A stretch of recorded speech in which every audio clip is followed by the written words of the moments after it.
Hey everyone, it's Mike over at landscapebusinesscourse.com, and whether you're listening on the podcast or watching on YouTube or Facebook, thanks again for joining here on the show. And so if you are listening to the podcast on Stitcher or on Apple Podcasts, whatever you're listening to, there was a first part of this series that I've created. So we're talking about how you can differentiate yourself from the competition, and we're talking about 3 different areas. Before they contact you, which is part 1 and which is only on YouTube or Facebook, so check it out if you're listening to the podcast. And now today we're going to talk about after they've contacted you and really the process throughout the job and shortly thereafter. So part 3 is going to be after the follow-up and how to really get referrals and reviews and things like that. But today, I want to talk about 2 things that are going to differentiate you, make the customer experience special for your customers, and 2 things you can do after they've already contacted you for an estimate and they've essentially become a lead.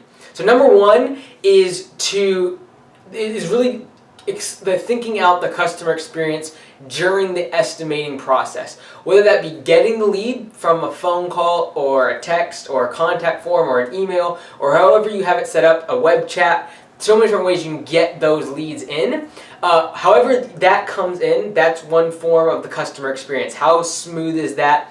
Now, one big thing I want to talk about today, though, is really taking time out of the equation. So when it comes to someone's buying, they're going to buy because of time or price. And so you want to take time out of the equation, and then so you don't have to take bring your prices down. So to take time out of the equation, you want to figure out what systems and procedures you can create within your business to make the turnaround time of an estimate as fast as possible. So you want to, we've tracked how long it takes us to go from someone calling us, getting their contact information, setting up a scheduled estimate with an estimator, getting the estimator to there, doing the estimate, creating the estimate on our software, sending that to the customer, getting an exception or questions and answering those, and then getting the job set up and scheduled. So there's a long process there. And what you want to do is do everything possible to take time out of the equation. So what I would do if I was you is figure out, okay, how can I efficiently book my schedule out so that within 24 hours I can always make an appointment for an estimate. You might have to train other people if you're super busy during your peak season, but however you can get to them the fastest, the better.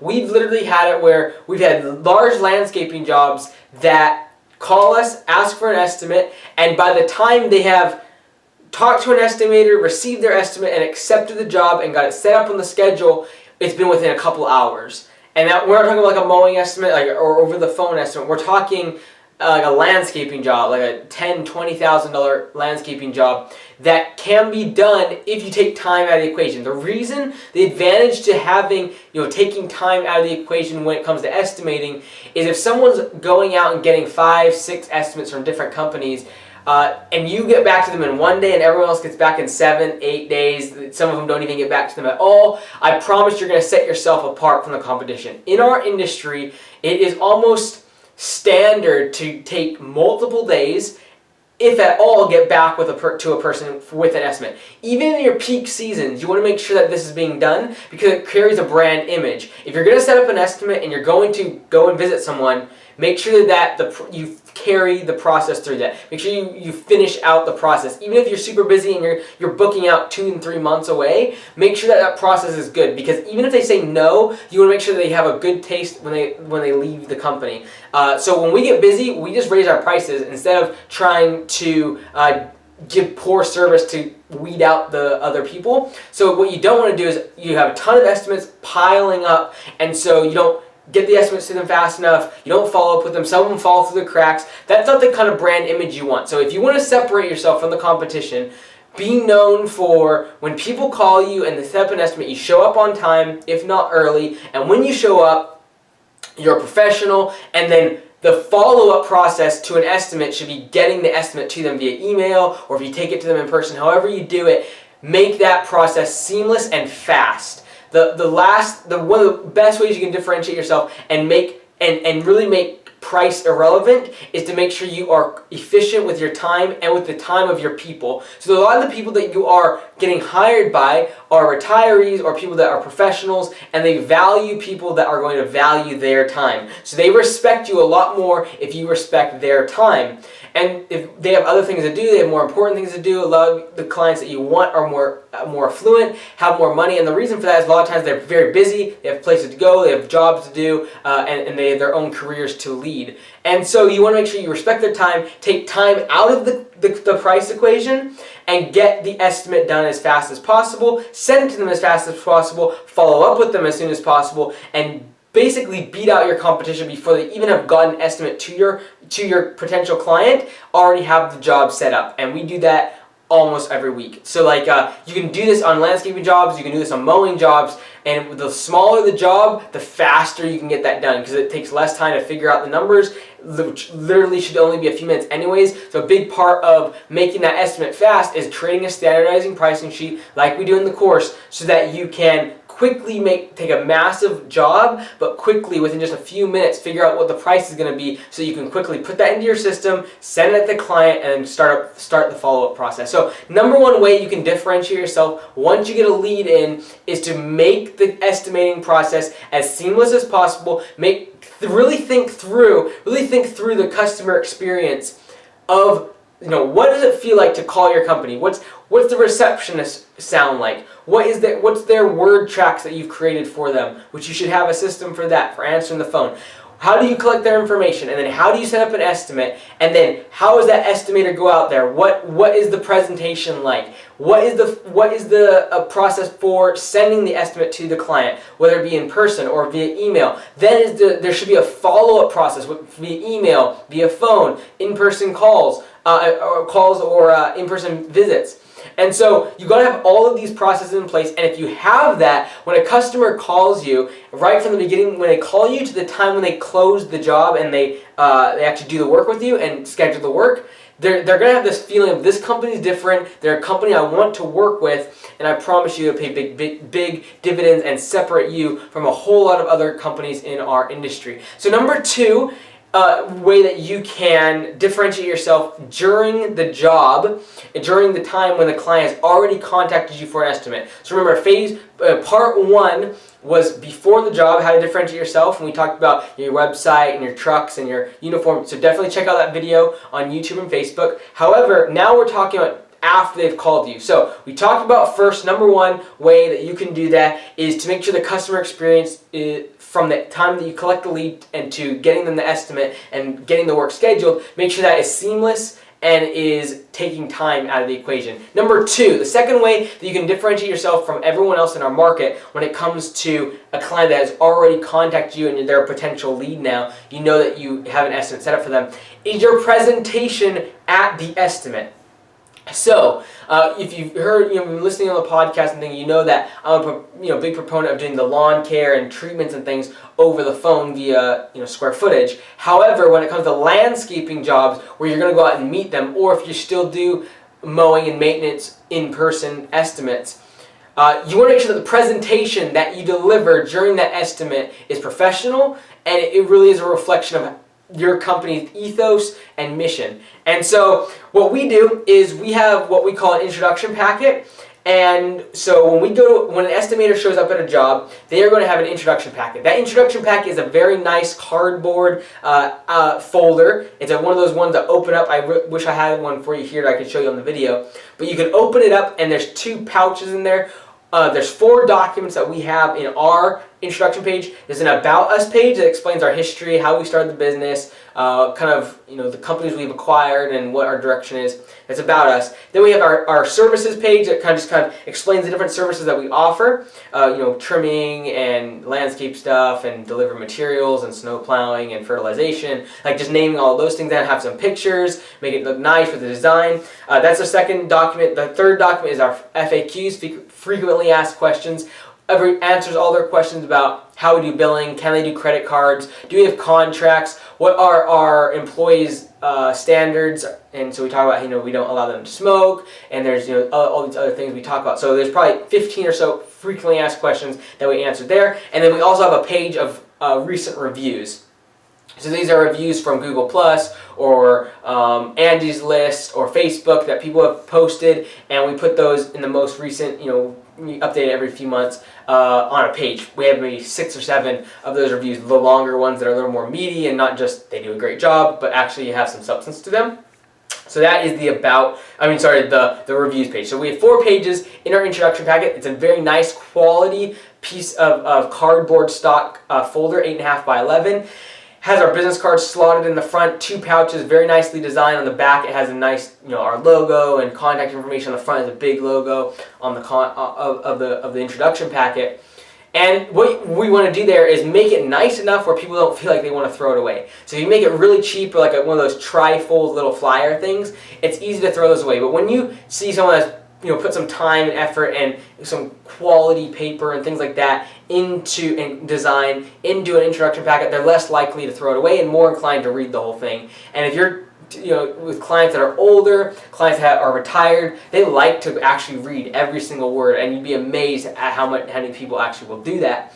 And they don't go to your website as much, or they might check the website, but then they like that tactile paper and they like that introduction packet. So when you show up in an estimate, have an introduction packet. So have some literature that you can leave with them to digest while you go create the estimate and send it via email or come back to them in person. Because that time, like I said, you want that time from saying goodbye at the door to having an estimate in their hand via email or in paper copy. You want that to be as short as possible, but you want it also to fill that with valuable information for them, and that's the introduction packet. Give them information about your company, that you're insured, you're bonded, tell stories, give the reviews, just give them absolutely no excuse why they shouldn't be doing business with you.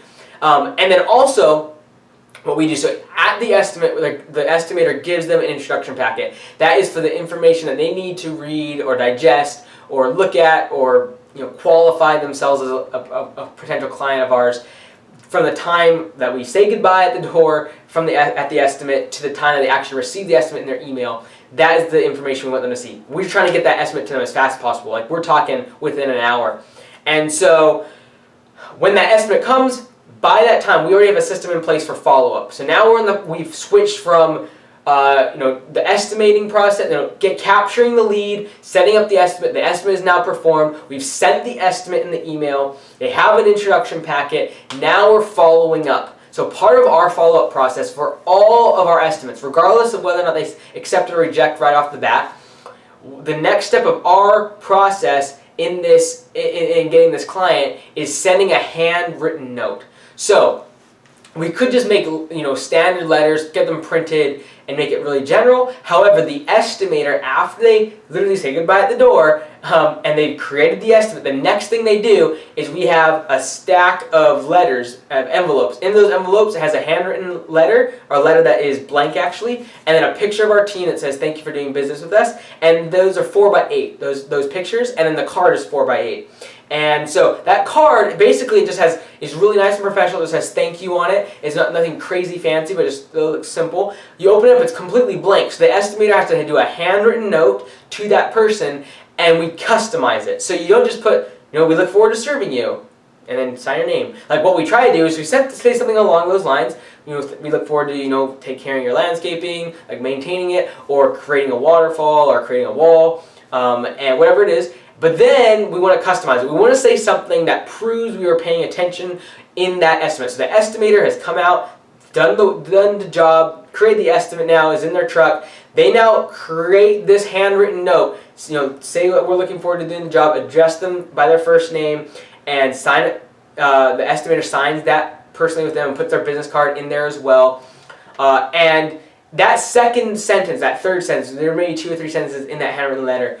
What we want to say is something that is very personalized to them. So if they mention that next weekend they're going to San Diego for a holiday, we want to mention that. Have a great time in San Diego. Or if they mention how they just came out of the hospital from knee surgery, put something about their physical therapy. We hope they get better soon, and we can't wait to take care of the landscaping so they don't have to think about that while they get better. Or if they mention about something about their family or their dog is having birth or whatever it is. So many different things. If you just listen as the estimator, you can pick up on these things.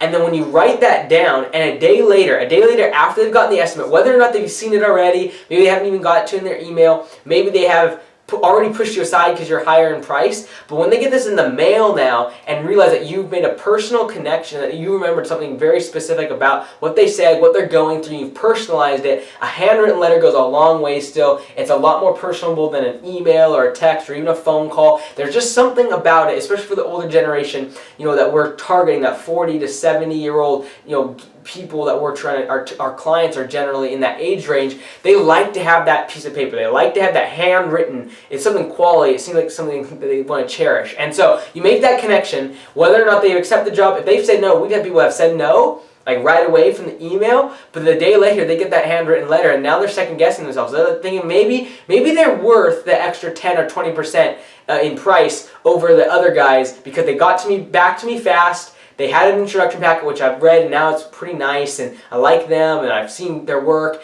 And then now they've sent me this handwritten letter. They've shown that they're personable and that they want to serve me, and they're actually really excited about working for me at my property, and they've changed their mind just because of that handwritten letter. So you want to use that special something. So really simple today. 2 ways you can differentiate yourself from your competition. Number 1 is the estimating process. Make it fast, make it easy, make the customer experience smooth and seamless, take time out of the equation, save your customers time, save yourself time, make your processes more efficient. That's number 1.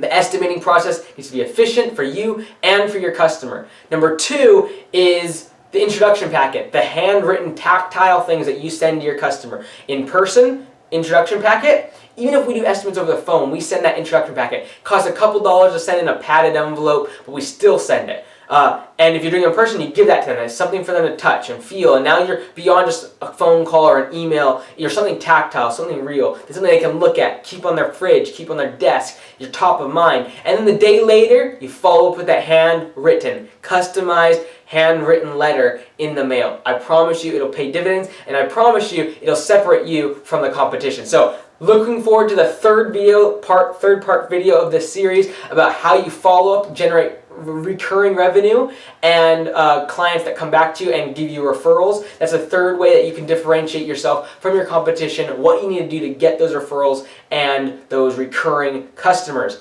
So again, thank you everyone for listening. If you're listening to the podcast, make sure you check out YouTube and Facebook. Just search for Landscape Business Course and you can find all the video format now that we're doing of the podcast. And if you're watching the video on Facebook or on YouTube, definitely check out the podcast, and that has been going on for much longer, has 60-something episodes, and I'm looking forward to doing a lot more of these interview types with you guys. So if you have a question on how to start, grow, or save your landscaping business, go to landscapebusinesscourse.com, sign up for the course today, or in the comments below, if you're on YouTube or Facebook, ask me a question on what you need for your business and how to start, grow, or save your landscaping business. Thanks so much for watching. Mike Andes, landscapebusinesscourse.com. Until next time, be great, because nothing else pays.